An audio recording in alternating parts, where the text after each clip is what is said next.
Baik, bismillahirrahmanirrahim. Assalamualaikum warahmatullahi wabarakatuh. Bapak, Ibu, dan teman-teman semuanya, dalam video kali ini kita akan membahas yaitu tentang tips mengelola kelas yang efektif. Ya. Mengelola kelas yang efektif ini adalah kunci keberhasilan proses pembelajaran, di mana seorang guru yang mampu mengelola kelas dengan baik tentu dapat menciptakan lingkungan belajar yang kondusif sehingga siswa dapat belajar dengan optimal, ya. Maka dengan demikian dalam presentasi ini atau dalam video ini kita akan membahas berbagai tips yang praktis gitu ya dalam mengelola kelas secara efektif, mulai dari persiapan hingga pelaksanaan pembelajaran. Oke. Nah, yang pertama teman-teman ya, tentu segala sesuatu itu perlu persiapan yang matang ya. Di mana yang pertama adalah Bapak Ibu atau teman-teman perlu menyiapkan RPP ya atau modul ajar ya. Kalau saat ini ya dalam kurikulum Merdeka itu modul ajar. Modul ajar ini teman-teman ya, eh, yang pertama RPP ya. RPP itu adalah rencana pelaksanaan pembelajaran. Jadi merupakan panduan utama dalam mengajar, RPP ya. Yang mana di dalamnya itu ada tujuan pembelajaran, metode yang digunakan, alokasi waktu, dan tentu ada evaluasi, gitu kan. Dengan persiapan yang matang, guru dapat menjalankan pembelajaran yang lebih terstruktur dan efektif. Nah, kalau modul ajar sendiri itu adalah dokumen perencanaan pembelajaran, ya sama sebenarnya sih, cuman ini lebih lengkap dibanding dengan RPP ya, itu teman-teman. Itu yang tentu seorang guru mesti menguasai materi ya. Penguasaan penguasaan materi yang mendalam tentu akan meningkatkan kepercayaan diri guru ya dalam memfasilitasi penyampaian materi yang jelas dan juga komprehensif bagi siswa. Siap. Nah, yang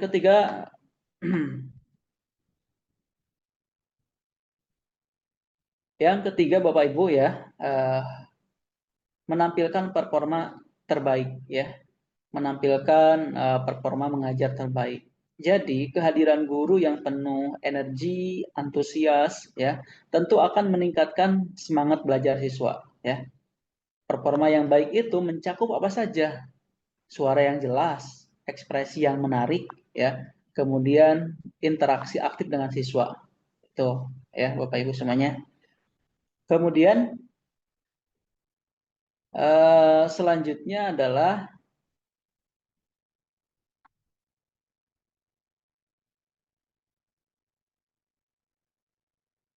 Oke, selanjutnya adalah metode pembelajaran yang adaptif ya.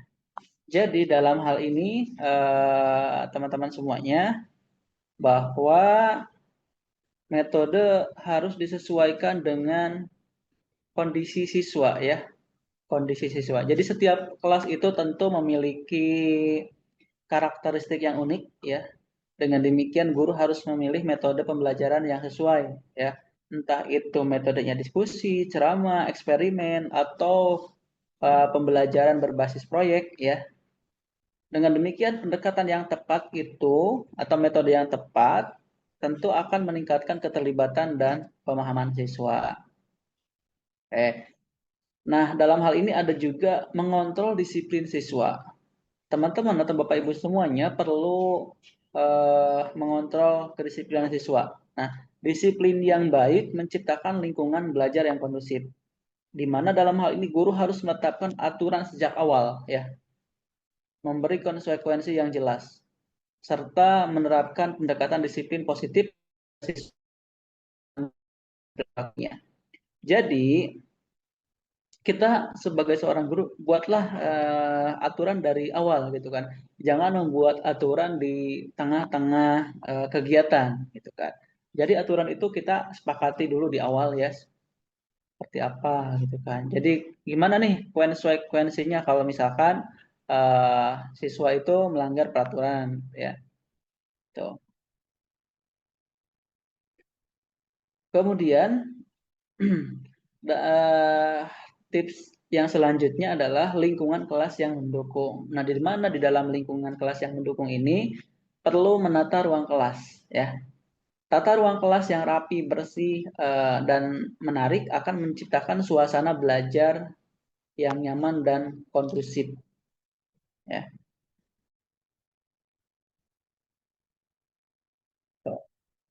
Kemudian menetapkan aturan tegas. Nah, ini ya tadi sudah disinggung sebelumnya. Jadi sejak awal semester misalnya gitu ya, guru harus menetapkan aturan yang jelas di dalam kelas, adil dan konsisten. Jadi jangan gonta-ganti aturannya ya, harus konsisten gitu kan. Bahkan ada kesepakatan antara guru dan siswa ya. Dan siswa harus memahami konsekuensi dari setiap tindakan yang dilakukan. Nah, agar lingkungan belajar itu kondusif. Kemudian ada antisipasi di kelas ya, antisipasi kondisi di kelas. Guru harus siap menghadapi berbagai situasi seperti ada siswa yang gaduh, suasana kelas yang tidak kondusif, atau kendala teknis dalam pembelajaran. Nah, kesiapan mental dan fleksibilitas dalam menghadapi tantangan itu sangat penting ya. Jadi Bapak Ibu harus siapkan plan A, plan B gitu kan. Ketika siswa gaduh, siswa tidak kondusif, nah itu bagaimana caranya? Entah dengan games, permainan, ice breaking gitu ya. Oke, selanjutnya Bapak Ibu ya, yang paling penting, nah dalam hal ini adalah Bapak Ibu atau teman-teman perlu memulai pembelajaran dengan semangat ya. Pembukaan yang menarik ya itu dapat meningkatkan perhatian siswa ya. Guru mulai dengan pertanyaan reflektif atau cerita pendek atau permainan-permainan edukatif ya agar siswa itu lebih termotivasi dalam pembelajaran. Ya berikan energi-energi positif ya. Kemudian fokus dan juga ya berikan motivasi ya, motivasi selalu mengikuti pembelajaran.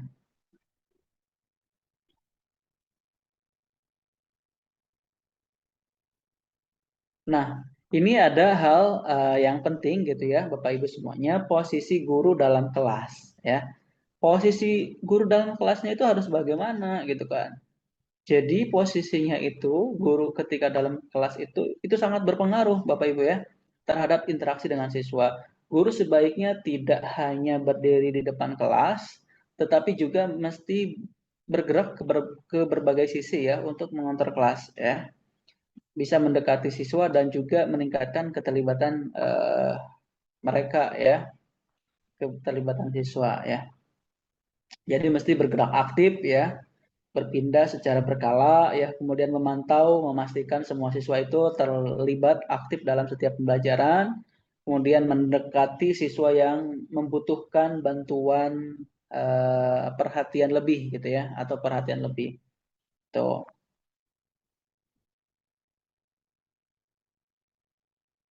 Nah, selanjutnya ya, Bapak Ibu ada evaluasi dan refleksi ya. Evaluasi dan refleksi ini bisa dilakukan secara berkala ya. Menilai seberapa efektif metode pembelajaran yang telah digunakan. Kemudian yang kedua umpan balik ya. Menerima umpan balik dari siswa untuk perbaikan. Kira-kira umpan baliknya seperti apa?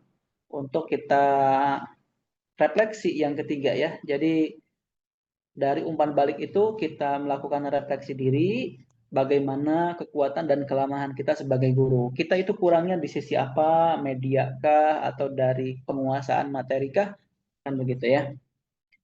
Itu ya. Kemudian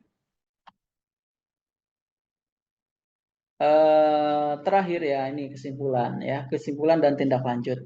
Jadi dengan beberapa tips yang tadi sudah disampaikan bisa dilaksanakan atau dilakukan secara konsisten dalam setiap pembelajaran, kemudian pengembangan diri teman-teman atau kita semua mesti terus belajar dan mengembangkan diri untuk menjadi guru yang lebih baik. Kemudian ada evaluasi berkelanjutan, lakukan evaluasi berkelanjutan ini untuk memastikan efektivitas dalam pengelolaan kelas. Itu aja teman-teman yang bisa disampaikan.